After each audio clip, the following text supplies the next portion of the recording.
Hi friends, నా పేరు Aishwarya. Welcome to Aishwarya story world. ఈరోజు కథ వచ్చేసి ఆంధ్ర అమ్మాయి తెలంగాణ అబ్బాయి పార్ట్ 1. స్నేహ ఆంధ్ర అమ్మాయి పల్లెటూరి గ్రామంలో నివసించే ఆ పల్లెటూరులో స్వచ్ఛమైన గాలి, పక్షుల కిలకిలలాడుతూ, కోళ్ళు, పిల్లి పిల్లలు ఇట్లా చాలా రకాలుగా పల్లెటూళ్ళు మంచిగా ఉంటాయి. అభి తెలంగాణ అబ్బాయి. తాను పట్నంలో ఉంటాడు. అక్కడ బస్సులు, లారీలు ఇట్లాంటివి తప్ప స్వచ్ఛమైన గాలి అనేది ఉండేది కాదు. కానీ తనకి పల్లెటూరు అంటే చాలా ఇష్టం. ఒకరోజు అభి పల్లెటూరుకి వెళ్దామని అనుకుంటాడు వాళ్ళ అమ్మమ్మ దగ్గరికి. కానీ అభి వాళ్ళ డాడీ ఒప్పుకోడు. ఎందుకు డాడీ, నేను వెళ్తే ఏమవుతుంది అని. నాకు వద్దు, ఆ పల్లెటూరులో మన స్థాయి తగ్గేవాళ్ళు ఒక్కళ్ళు కూడా లేదు. నువ్వు అక్కడికి వెళ్ళడానికి వీలు లేదు అని చెప్తాడు. కానీ స్నేహకి 14 చాలా ఆశ ఉంటుంది.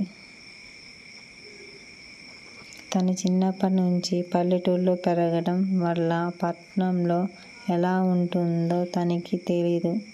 కానీ అభికేమో పల్లెటూరు అంటే ఇష్టం, స్నేహకి పట్నం అంటే ఇష్టం.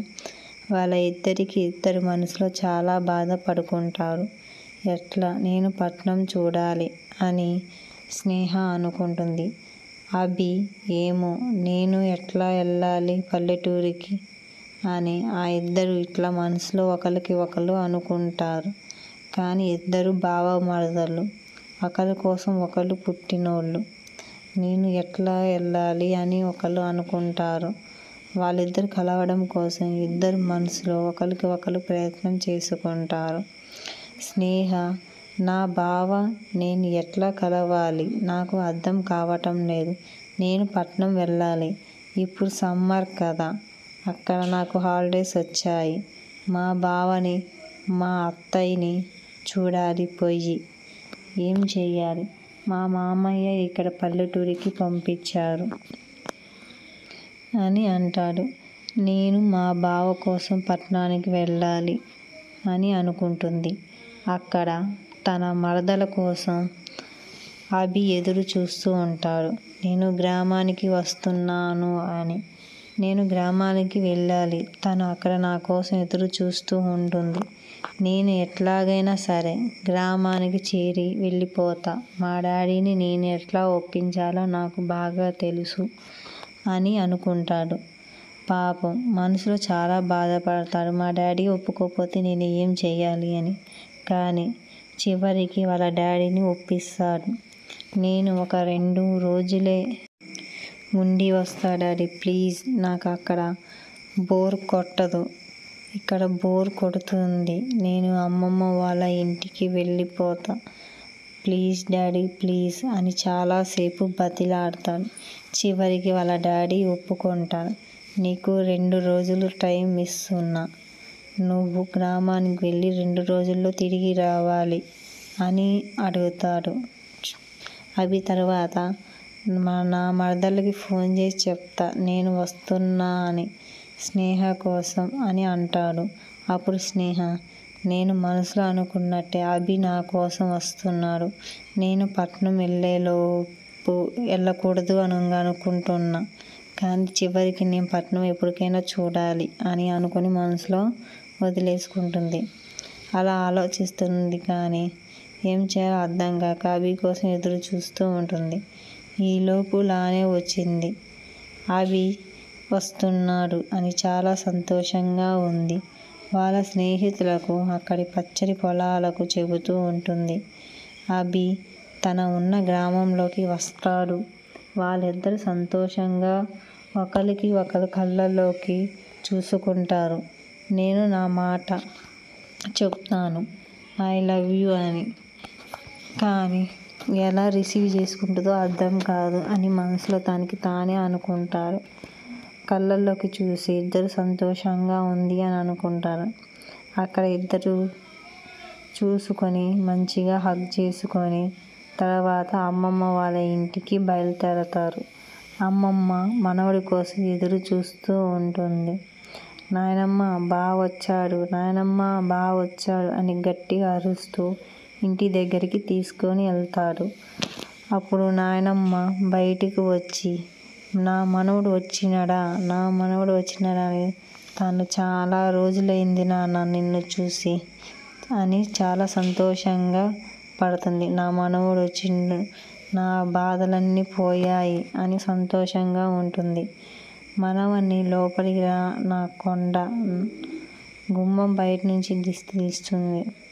అంతలే ముసలి, నీ మనవడు వచ్చిండని బయట నుంచి దిష్టి తీస్తున్నావు, ఏ రోజైనా నాకు తీస్తావా? నేను ఇక్కడే ఉంటున్నా, ఎప్పుడూ తీయలే, అంతేలే నీ మనవడే కదా అని సరదాగా కాసేపు ఆట పట్టిస్తుంది. నాయనమ్మతో అంటుంది, ఇక నా మనవడు వచ్చినాడు, నీతో నాకేం పని, నువ్వు వెళ్ళిపో అని జోక్గా అంటుంది. అంతేలే, నాతో ఏం పని లేదుగా, ఏం లేదుగా అని నవ్వుకుంటూ వెళ్ళిపోతుంది నాయనమ్మకి చెప్పి. సర్లే ముసలి, నేను వెళ్ళిపోతున్నా. అయితే వెంటనే స్నేహ బొంగుమూతి పెట్టుకొని, మరి పోతున్నా, నన్ను మర్చిపోతున్నావు కదా అని చెప్తుంది. తనవన్నీ లోపలికి తీసేసావు, చాలాసేపు పిండి వంటలు చేసి పెడుతుంది. ఇంకా చాలే అమ్మమ్మ, ఇంకా కడుపు నిండిపోయింది నీ మర్యాదలతో, ఇంకా చాలా తక్కువ, నువ్వు వచ్చి చాలా రోజులైంది అని చెప్తుంది అమ్మమ్మ. ఇంకా వద్దమ్మమ్మ, నువ్వు ఇట్లా వచ్చి కూర్చొని నీతో మాట్లాడాలి అని అంటాడు. మనవడా, మీ నాన్న ఒప్పుకున్నావా ఈ గ్రామానికి రావటానికి? అవునమ్మమ్మ, ఒప్పుకున్నారు, బాగానే ఒప్పుకున్నాడు నాన్న. అదే కదా నేను చెప్తున్నాను, ఒప్పుకున్నాడు. కొడుకు కోసం ఆ మాత్రం చెయ్యడా? గ్రామానికి వచ్చిన ఇక్కడ ఉన్న స్వచ్ఛమైన గాలి, ఆవులు, పక్షులు, బయట ఉన్న మంచం, ఇక్కడ అన్నీ మంచిగా అనిపిస్తాయమ్మమ్మ. ఇవేమి పట్నంలో ఉండవు కదా, అక్కడ ఫ్యాక్టరీలు, బస్సులు, లారీలు ఉంటాయి. ఇక్కడ ఉన్నంత స్వచ్ఛమైన గాలి అక్కడ ఉండదు కదా, అందుకే నాకు గ్రామం అంటే చాలా ఇష్టం. ఇప్పటి నుంచి సమ్మర్ హాలిడేస్ వచ్చినప్పుడల్లా నేను గ్రామానికి ఖచ్చితంగా వస్తాను. అవునరా చెప్పు, ఇంతకీ మీ నాన్న ఒప్పుకున్నాడా? ఒప్పుకున్నాడు అమ్మమ్మ, నిజం చెప్పురా, చెప్పకుండా వచ్చినవా? చెప్పే వచ్చిన అమ్మమ్మ. నీకు తెలుసు కదా మా నాన్న అంటే నాకు ఎంత భయమో. తెలుసులే కానీ చెప్పొచ్చావా, చెప్పకుండా వచ్చినవా అని. గ్రామానికైతే ఒప్పుకోడు కదా, చెప్పే వచ్చిన అమ్మమ్మ. సరే మరి, నీ మరదల కోసం వచ్చినవా, నా కోసం వచ్చినవా? లేదమ్మమ్మ, నీ కోసమే వచ్చిన, నిన్ను చూసి చాలా రోజులైంది కదా. చాలే, నువ్వు నీ మరదల కోసం వచ్చినవని నాకు తెలుసులే. కాదమ్మమ్మ, నన్ను ఆట పట్టించమాకు, నేను నీ కోసం వచ్చిన. ఇంకేంటి సంగతులు చెప్పు. నీ మర్యాదలకి ఏం తక్కువ లేదులే కానీ, ఇంకా నీ మరదలకి నీవు ప్రేమిస్తున్న విషయం చెప్పినవా, చెప్పలేదా? చెప్పలేదమ్మమ్మ, తను ఎలా అనుకుంటుందో అర్థం కాక, నా మనసులో ఏముందో తనకి తెలియదు కదా, అందుకే ఇంకా ఏమీ చెప్పలేదు. చెప్పాలి నా ప్రేమ విషయం, నా మీద మంచి అభిప్రాయం ఉందో లేదో తెలియదు కదా. ఏం పర్వాలేదు కానీ ఏదైనా చెడుగా తీసుకుంటే నేను తట్టుకోలేను అమ్మమ్మ. నాకు నా మరదలంటే చాలా ఇష్టం, అది లేకుండా నేను ఉండలేను అమ్మమ్మ అని చెప్తాడు. అక్కడ ఉన్న వాళ్ళ అమ్మమ్మకి చెప్తూ ఉంటాడు. కానీ వాళ్ళ అమ్మమ్మ, నీ మరదలకి తొందరపడి ఇలా పడితే అట్లా, నీ ప్రేమ విషయం చెప్పు మాకు, తనకి ఒక సమయం సందర్భం వచ్చేలా చూసుకో. సరే అమ్మమ్మ, నువ్వు కూడా మా నాన్నకి తొందరపడి చెప్పమాకు, నేను అసలు చెప్పనులేరా. గ్రామంలో ఉన్న అమ్మాయిని ప్రేమిస్తున్నా అంటే మీ నాన్న ఈ 2 రోజులు కూడా ఒప్పుకోవట్లా. సరే, నేను చెప్పనులే. సరే అమ్మమ్మ, ఆగు, తనకి నువ్వు ఇష్టమో అయితే తనకి కూడా నువ్వు ఇష్టంగా ఉంటావు కదా అని అనుకుంటాను. ఎట్లాగైనా సరే నా ప్రేమ విషయం చెప్పాలని అనుకుంటున్నా, అర్థమవుతుందా? సరే మరి అమ్మమ్మ, నువ్వు చెప్పినట్లే నేను చేస్తా, కానీ నన్ను బస్ స్టాండ్ దగ్గర దింపుతావా అంటే?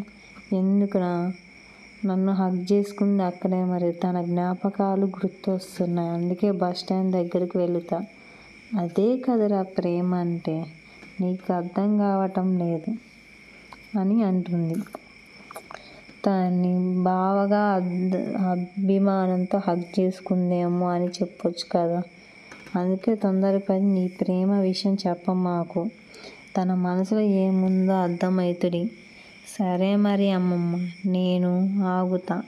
నేను పట్నం వెళ్ళేలోపు నా ప్రేమ విషయం చెప్పి వెళ్తాను. అమ్మమ్మ, సరే మరి నీ ప్రేమ విషయం చెప్పు. వెళ్ళు మరి. మీ నాన్న ఒప్పుకుంటారా? మీ ప్రేమ విషయం చెప్పు.